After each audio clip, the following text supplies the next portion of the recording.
Dan untuk membahas terkait dengan laju dan juga potensi dari indeks harga saham gabungan terkini sudah tersambung melalui line Zoom bersama Raden Bagus Bima, founder Warkop Saham. Mas Raden, terima kasih sudah bergabung di Market Buzz hari ini. Sehat ya Mas ya? Ya, selamat pagi, sehat. Baik, Mas Raden, ini kita awali dengan IHSG pada perdagangan Selasa terlebih dahulu. Usai libur panjang, IHSG ternyata kembali melanjutkan penguatan bahkan ditutup naik 1,65%. Secara teknikal mungkin atau mungkin juga secara sentimen yang turut mendukung, apa yang kemudian bisa kita baca dari IHSG pada perdagangan kemarin?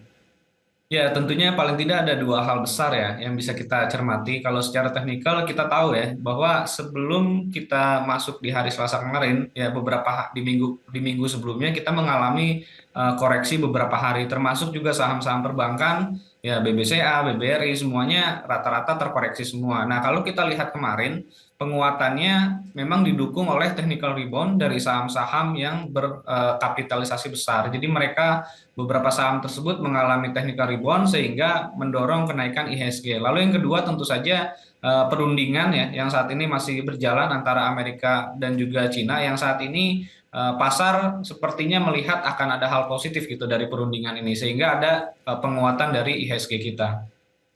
Oke, jadi memang cukup banyak kemudian yang mendukung bagaimana kemudian penguatan dari indeks harga saham gabungan. Tapi dari saya mungkin mengutip sedikit sentimen globalnya sendiri kemarin memang sepertinya Wall Street, bursa Eropa, kemudian Asia Pasifik juga turut mencermati bagaimana kemudian perundingan dagang yang terjadi antara Amerika Serikat dan China. Ini sepertinya akan kembali mendorong pasar di hari ini atau tidak Mas Raden? Atau ya sudah berhenti sampai kemarin saja?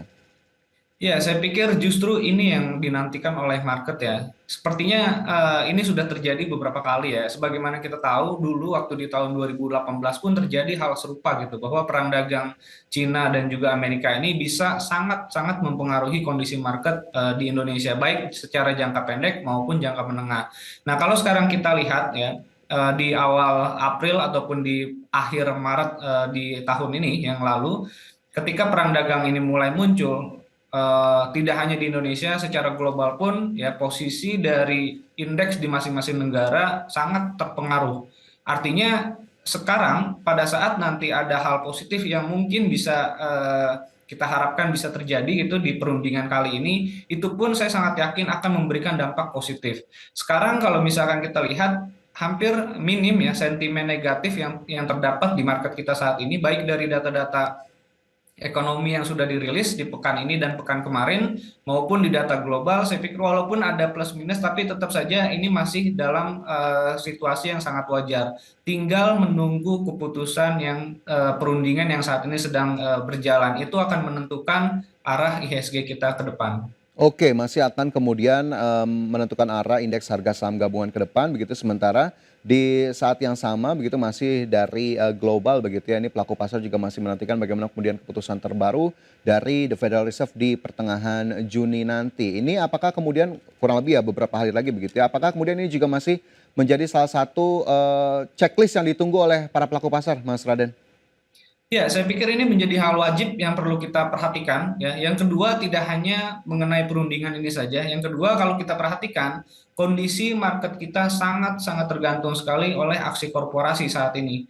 Ya, saat ini yang sudah cukup ramai ya kita ketahui bahwa saat ini masih momen-momen di mana banyak emiten yang membagikan dividen yang relatif Ya. yield-nya pun cukup besar.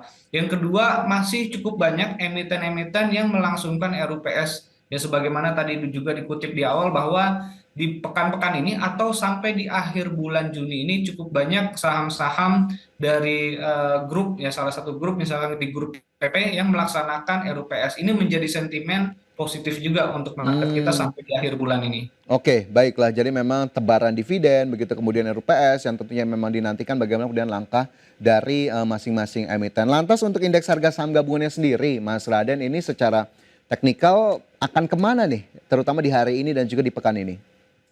Ya, saya pikir untuk di pekan ini paling tidak kita akan mencoba level tertinggi baru di tahun ini ya. Jadi di tahun ini kita sempat ada di level sekitar 7.320-an. Menurut saya kita akan coba mengejar ke level tersebut. Sekarang masih ada selisih sekitar 90 sampai 100 poin ke level tertinggi untuk di tahun ini. Itu kemarin terjadi di bulan Januari ya di level sekitar 7.324. Nah, sepertinya IHSG kita sampai dengan di akhir pekan ini atau sampai di akhir bulan ini masih mengejar level tertinggi tersebut. masih mengejar level tertinggi tersebut di 7.300-an begitu. Sementara mungkin kalau supportnya sendiri di berapa berarti nih indeks? Untuk saat ini support terdekatnya saya pikir ada di level psikologis ya, di level 7.000 ini angka yang menurut saya bisa menjadi kunci IHSG kita. Apakah tetap bertahan mengejar level tertinggi atau justru berbalik arah lagi. Jadi level 7.000 ini menjadi support psikologis yang perlu kita perhatikan. Baik, ada cukup lebar begitu ya, support di 7.000, sementara arah jika memang berlanjut menguat, mengejar level tertinggi yang sempat dicapai di level 7.300-an untuk indeks harga saham gabungan. Kemudian jika kita lihat pada perdagangan kemarin, Mas Raden, ini sektor teknologi juga ternyata mencatat kenaikan yang cukup kencang. Ini pada perdagangan Selasa 3,48% mencatatkan kenaikan. Apakah kemudian ini menjadi indikasi kita bisa melirik kembali sektor ini? Ya, untuk jangka pendek bisa ya, tapi untuk jangka menengah belum bisa karena kenaikan yang terjadi kemarin karena memang sebelumnya sudah mengalami penurunan yang cukup signifikan gitu, bukan dibarengi oleh ada kinerja yang cukup positif atau ada hal-hal yang membuat aksi Hmm. korporasi yang apa namanya yang membuat saham tersebut bisa positif gitu, tapi melainkan hanya karena ada penurunan yang terjadi sebelumnya dan kemarin ada penguatan IHSG yang mendorong juga penguatan dari saham-saham teknologi yang sudah koreksi sebelumnya. Jadi ini hanya sebatas technical rebound saja. Oke, ini kan masih terus berlanjut, salah satu dari emiten teknologi ada Goto di sana. Mungkin sedikit Mas Raden sebelum kita jeda, untuk Goto sendiri seperti apa?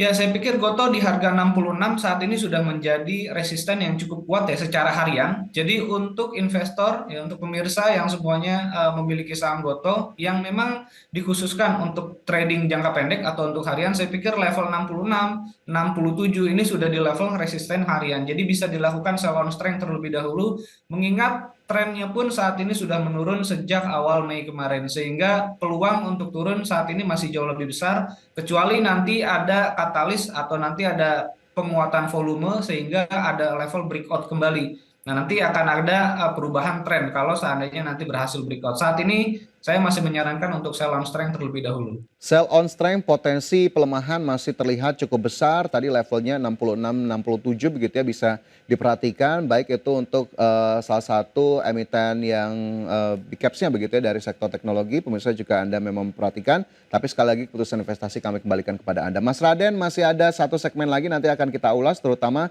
saham-saham pilihan apa sih yang memang cukup menarik diperhatikan. Tapi nanti pemirsa tetaplah bersama kami, Market Buzz segera kembali. Terima kasih Anda masih bersama kami di Market Buzz dan kembali kita lanjutkan ulasan kita di hari ini bersama Raden Bagus Bima, founder Warkop Saham. Mas Bima ataupun Mas Raden begitu ya, ini bagaimana kemudian kita lihat dari indeks harga saham gabungan yang memang sudah kita nantikan posisi openingnya, ini terlihat sih di pre-openingnya sudah agak-agak menghijau. Tapi nanti kita bahas lebih lanjut. Saya ingin ke Antam terlebih dahulu yang kemarin dalam tanda kutip sempat terkena hukuman imbas isu dari anak usaha tidak langsungnya yang memang beroperasi terkait pertambangan nikel di Raja Ampat. Nah, Antam ini sendiri apakah kemudian masih akan terkena sentimen negatif ini dalam beberapa hari ke depan atau justru ya hanya sesaat atau hanya kemarin saja, Mas Raden? Ya, saya pikir ini informasi yang sifatnya untuk jangka pendek ya. Memang market kita ini sangat sensitif sekali ya terhadap berita, tapi ketika kemarin sudah berangsur-angsur dikonfirmasi oleh kementerian, sehingga memang sebenarnya PT GAG ini kan salah satu yang sebenarnya tidak dicabut gitu izinnya, dan justru sudah memenuhi AMDAL dan juga kriteria yang sudah berbeda gitu ya dengan beberapa perusahaan lainnya yang ada 4 yang dicabut itu sangat berbeda gitu dengan GAG. Walaupun terdampak, saya pikir ini hanya untuk jangka pendek saja. Dan hari ini pun kemarin ya, Antam itu hanya tertahan di level support yang menurut saya cukup kuat ya, sehingga sentimen laporan keuangan ya saya pikir ini jauh lebih positif mendukung untuk kenaikan Antam saat ini. Jadi seandainya nanti Antam pun terkoreksi lagi, saya pikir ini justru bisa menjadi kesempatan kita untuk mengakumulasi pembelian karena ada perbaikan laporan keuangan yang kemungkinan sampai kuartal 2 ini pun masih sangat positif gitu untuk Antam. Oke, masih ada kemungkinan untuk kemudian cukup positif dari laporan keuangan, ya, akumulasi juga bisa dilakukan. Mungkin levelnya sekali lagi Mas Raden yang bisa diperhatikan oleh para pemirsa untuk Antam.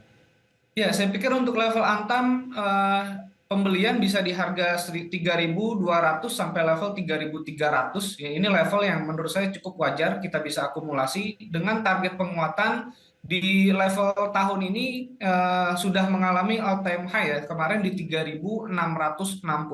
Ya, saya pikir kita bisa mengakumulasi Antam dengan target yang paling terdekat bisa menyentuh level tertinggi yang sudah terbentuk dari awal Juni kemarin, yaitu di level 3.660.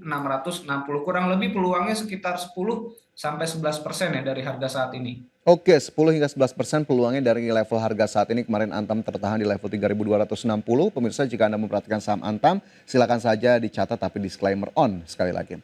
Baik, dari Antam saya ingin melihat terlebih dahulu ataupun komentarnya Mas Raden soal pembukaan IHSG di hari ini. Ternyata memerah tadi, sempat di pre-opening sempat menghijau, tapi saat ini di 9:03 melemah 0,35% ke level 7.202, 7.203, tidak terlalu jauh. Nah, ini apa yang kemudian bisa kita cermati dari level pembukaan hari ini? Ya, saya pikir ini hal yang wajar ya. Setelah kemarin menguat 1,6%, bahkan ini tidak juga terjadi di market Asia yang lain gitu. Jadi ini suatu respon yang cukup wajar posisi IHSG kita, karena memang di last minute market kita kemarin juga ada penguatan tarikan yang cukup lumayan tinggi ya di last minute closing kemarin, sehingga pagi hari ini ada penyesuaian. Saya pikir ini masih hal yang wajar. Beberapa saham juga terkoreksi masih cukup wajar saya perhatikan. Jadi koreksi yang terjadi di hari ini untuk jangka pendek masih cukup oke, masih bisa Hmm. kita masukkan sebagai watchlist ya untuk saham-saham yang memang kita ingin lakukan pembelian. Ini masih bisa diakumulasi pembelian, masih dengan target di level tertinggi di tahun ini sekitar 7.320 untuk IHSG. Baik, masih terkait ataupun dekat dengan level tertinggi saat ini 7.300, koreksinya sepertinya masih cukup wajar, cukup sehat mengingat kemarin berturut-turut begitu IHSG menguat lebih dari 1%. Itu tadi terkait dengan analisis posisi pembukaan di pagi hari ini. Kita akan beralih ke saham-saham apa saja yang kemudian dapat dilirik begitu ya oleh para pemirsa IDX Channel di hari ini, dan kami sudah terima informasinya. Ada 4 saham begitu ya, ini direkomendasikan oleh Mas Raden di hari ini, dapat kita cermati bersama pemirsa. Saham-sahamnya apa saja?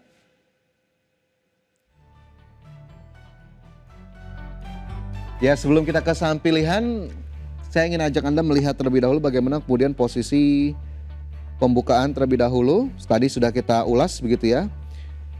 Dari opening ini melemah terlihat begitu ya, bergerak di level 7.200-an. Sementara jika kita lihat secara sektoral, ini ada sektor teknologi yang kembali menguat naik 1,13%, sementara sektor keuangan ini terpantau justru melemah 0,17%. Dari top gainers ada Antam, ini ternyata membalikan arah naik 3,07%, MBMA, PSAB, Dewa, TMPO, MDKA, MYOR, BKSL dan DKFT. Sementara dari sisi losers ada Telkom yang ternyata turun cukup kencang 5,5%, kemudian juga ada Samcuan, BRPT, Toba, TPI, ini CL, MPMX, Fore, IOTF dan juga HMSP. Dan selanjutnya langsung kita cermati bersama bagaimana kemudian saham-saham pilihan pada hari ini.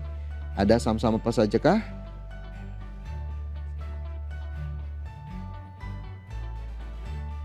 Dan saham pilihan ada BRMS, ini buy, TPIA juga buy, ERA buy, PGO juga buy. Dan satu lagi pemirsa, kita lihat posisi dari Bursa Asia. Bagaimana kemudian pada pagi hari ini? Nikkei Tokyo naik 0,31%, Straits Times terkoreksi 0,21%, sementara Kospi Korea dan Hang Seng masih kompak menguat 0,34% dan juga 0,12%.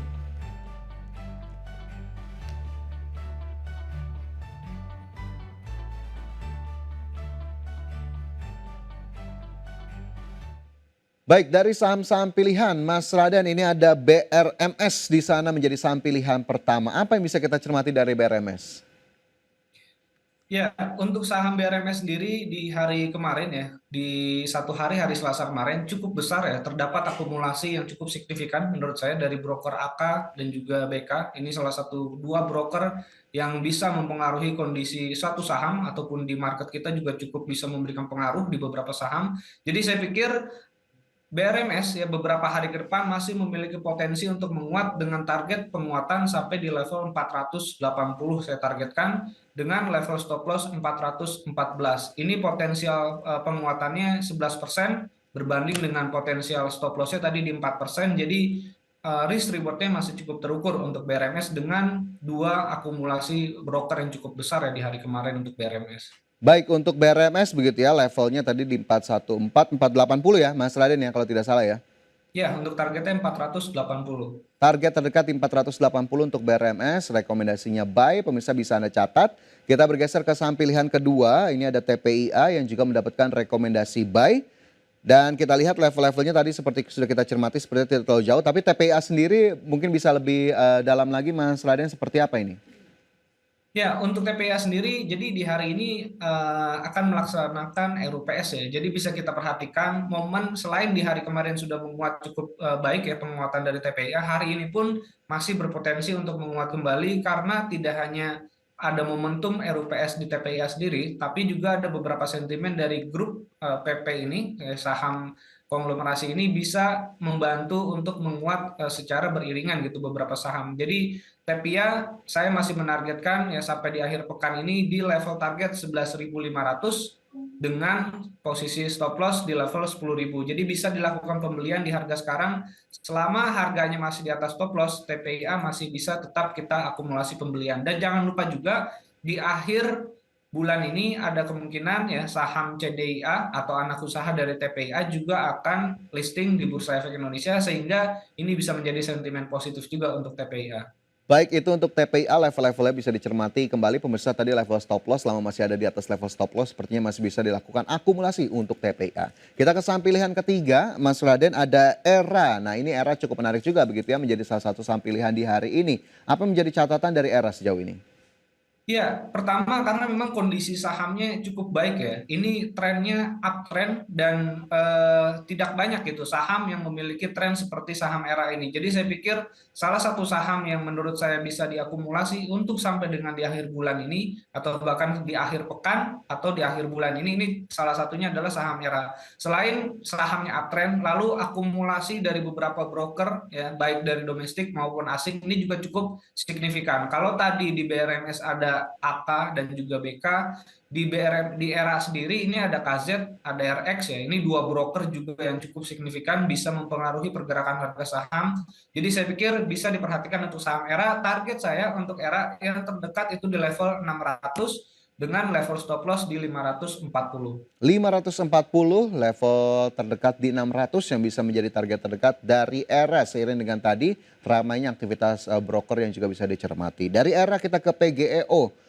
Mas Raden terakhir nih saham pilihan hari ini. Bagaimana kemudian untuk PGEO?